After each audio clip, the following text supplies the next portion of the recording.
The subway, a city's lifeline, a thrall of terror deep beneath the bustling streets of New York City, a labyrinth of tunnels and platforms pulsates with life.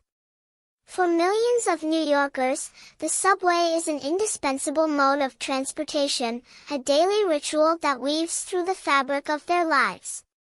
But for some, this underground world holds a sinister secret, a realm where the boundaries of reality blur and the darkness of human nature lurks. For 35 years, John's father has worked as an MTA Transit subway station manager, witnessing the city's ebb and flow through the station's doors. His career has spanned every shift, from dawn's early light to the darkness of the night.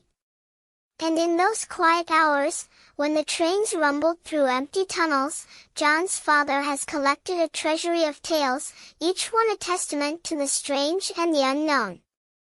One night, as he boarded a train to move to his office at another station, a sense of unease settled over him. The train was empty, save for a tall, white man in a heavy jacket and beanie, who shot him a quick glance before settling into the farthest corner. John's father felt a shiver run down his spine, a sensation that intensified as the man continued to gaze up at him every now and then. As the train pulled into the next station, John's father disembarked, accompanied by the mysterious passenger. As they walked to the office door, the man lagged behind, his eyes fixed on John's father's back. The moment they entered the office, John's father locked the door and sat down at his desk, his heart racing with every creak of the old building. 5 minutes passed, and then the knocking began, soft and insistent. John's father's instincts screamed at him to be cautious, to retreat from the unknown. But he steeled himself, calling out, "Who is it?" into the darkness. The response was a low, gravelly voice, demanding to be let in. John's father's gut told him to flee, to escape the clutches of the stranger. But he knew better, for he had faced the horrors of the subway before. With a deep breath, John's father pulled up the security camera screens, his eyes scanning the images for any sign of the stranger. And then, he saw him, pacing outside the office door, his eyes fixed on the camera with an unnerving intensity. John's father's heart skipped a beat as the man disappeared from view, leaving him to wonder if he had truly seen him at all. As the hours ticked by, John's father checked the cameras, his paranoia growing with every passing moment. And then, as he prepared to leave for the final time, he caught a glimpse of the stranger, pacing outside the office door, his eyes locked on John's father with an unblinking stare. The train ride to the next station was a blur of anxiety and dread, as John's father's eyes scanned the crowded cars, searching for any sign of the stranger.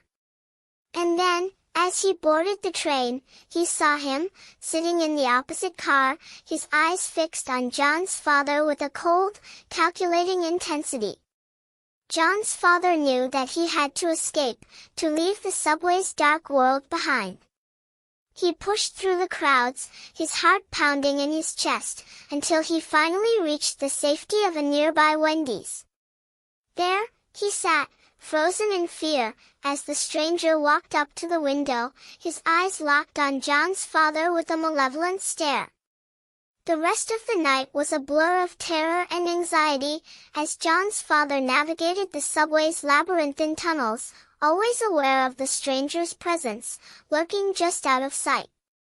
And when he finally emerged into the bright sunlight, he knew that he would never be the same again, haunted by the memories of that fateful night. As for me, Danny, I've had my share of terrifying experiences on the subway. There was the time I and my friends were stalked by 2 armed teenagers on a deserted train car, their eyes fixed on us with a cold, calculating intensity. And then, there was the night I saw a group of men, their faces twisted with a malevolent glee, as they disappeared into the darkness of the tunnel. But the most chilling encounter of all was with a group of men, their eyes fixed on me with an unnerving intensity, as they huddled against the railing, inches away from the train window. It was as if they had been waiting for me, their presence a harbinger of doom. For those who ride the subway, there is a sense of vulnerability, a feeling that the city's dark underbelly is just a step away. And for some, that step is closer than they think.